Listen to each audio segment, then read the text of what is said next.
Morning everyone, 10 AM here in the London session. Just wanted to have a quick look at Bitcoin, where we've come from and where we're going. Again, still in the range as we can see here, just on the Volume King template. I've just had to pull this fixed range across a bit because the range was getting a little bit old from pre-November as we've been auctioning up and down now. So I just wanted to see where we are here. It looks like we've just come down from that 38.4 area that we caught on the live session on YouTube on Friday, if anyone was joining that.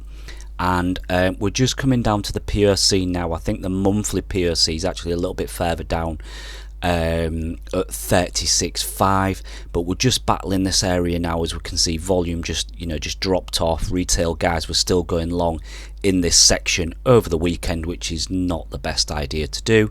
And volume just come down and settled a little bit. Funding settled up and interest has settled. This is a 1 hour chart on the Volume King. So let's just have a quick look at a few things that are going on. So we've dropped down, spent a little bit of time here. We've taken some liquidity, as we can see here in the order book changes below 37k. There is a lot more liquidity to take, but it's going to take a little bit of a heavier drop to wipe all of this out below 35.2, for instance. Now that can take time. Unless you get a mega nuke, which I don't know if that's going to come or not expecting it, to be honest. So yeah, this can take time to play out. You can see you've taken that liquidity below 37, and now you've built up some liquidity on the top side all the way up to there on this 2-day chart, up to 38.2. I would say immediately your price action from the weekend is going to suggest that 37.5 is probably the point to take, and I'll show a couple of other things that would suggest that that area could be tested in the next 12-24 hours. So order book changes, big chunk of liquidity here. You've got some higher, but basically 37.5 or over 37.5 is your value area high of this little range now. And if we just go over to our liquidation map, just to cross check that, if anyone's wants to just check a bit of confluence in the data, that's what we have on CoinGlass as well. So that could be a nice zone just to take and then test and see if we get continuation, or do we rotate back down and take some of this lower liquidity again. Okay, so we can see that there, 37.5, nice area to take, big chunk of liquidity there. Maybe we have 12-24 hours rise up and take that out. So on the 1 hour chart here, we're just battling around the PRC area. If I just flick to a 15-minute chart and reset that, as we've come down, spot market and perhaps volume is just settling a little bit here. It's not exactly bullish because you haven't had a lower low on the price action, so no bull divs yet. Maybe that comes. I would certainly look out for that. OI resetting, funding resetting, coming down with the LS ratio as well. So maybe chop a little bit here. I would just look at this 37.5 area as we enter the US session. If anyone's been chasing shorts here, they're certainly going to get caught out with a little wicks up there, and then we'll have to see if we get continuation from there. I'm kind of in the frame of mind that we will go lower in the coming weeks possibly, and then run back up. Basically, we've had no major demand down here. Let's just go and have a look at the order books on here. So this was our short or supply zone that we hit. We took all those wicks from the previous couple of weeks. People were looking at, I was looking at 38.5 to get taken as well, but this was the zone. It got front run a little bit, just shy of that 38.5 level, and I think that was a really nice risk reward short. If you zoom into the 5-minute and just go across, really nice. If you're seeing these kind of overlays from the biggest exchange volume wise, which is Binance at the minute, you don't want to mess with that. As I said before, you can eat into this supply, but really this is a good take profit zone if you're long, or at least a hedge short. And I say at least a hedge short, I would be in favour of holding a bit of this short if you were short.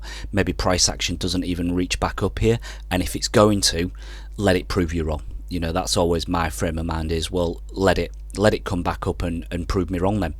At the minute, as you can see from the overlays, we've had no real spot bid. You can see in the books there's no real spot bid getting involved at all. I think Coinbase Pro had a little bit down there, but that's fine. And now there's nothing.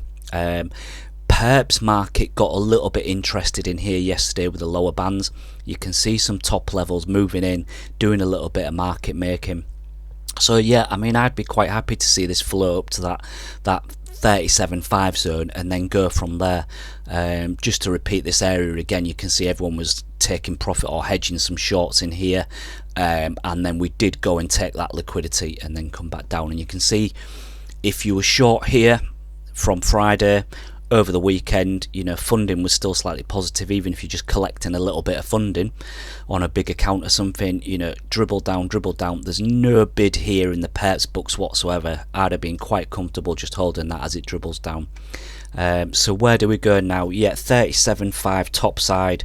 If we do continue down, you know, you just want to be happy in your shorts, really. I don't know if this is going to particularly just grind down, you know, like just a nice correction, or if it's just going to drop. I can't imagine it's going to drop, but liquidity has just been quite high at the minute, as we'll see here.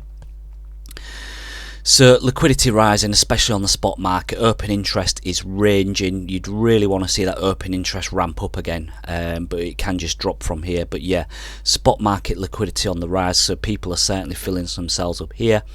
Perps market is quite high. Obviously, you know, it's not swing long area. I would say you need a little bit of a wipeout to get swing long. So it's certainly still a cautionary zone for me, but yeah, it doesn't mean you can't just float back up and test some of those zones. So that's one thing to look out for.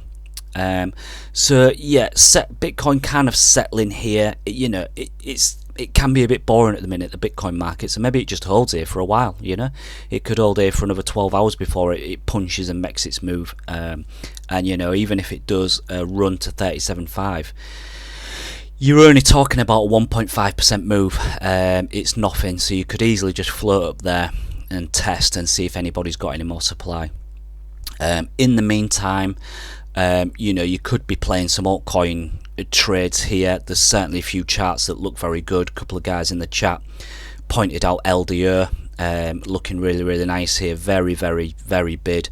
ETC is looking quite bid. That's always a nice one to play if you're looking for ETH to rise up, because ETC generally does a couple more percent than what ETH does.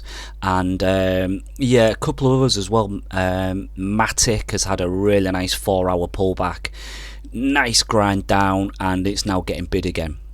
So remains to be seen what Bitcoin does here. Can just chop about a little bit. Sorry if that sounds boring, but in the meantime, I would not be scared of just playing some day trades in the alts. You know, Matic, LDO and stuff like that, especially when they're looking bid like this. If BTC wants to just rise at 1.5%, some of these alts will do 3, 4, 5%, you know, quite easily. So yeah, play those easy invalidations on some of these altcoin longs that you've got. You know, even if you're just getting in here, you know, keep it tight under these top levels and don't move your stop. Let yourself get invalidated if you're going to long some of these alts while BTC is making its mind up.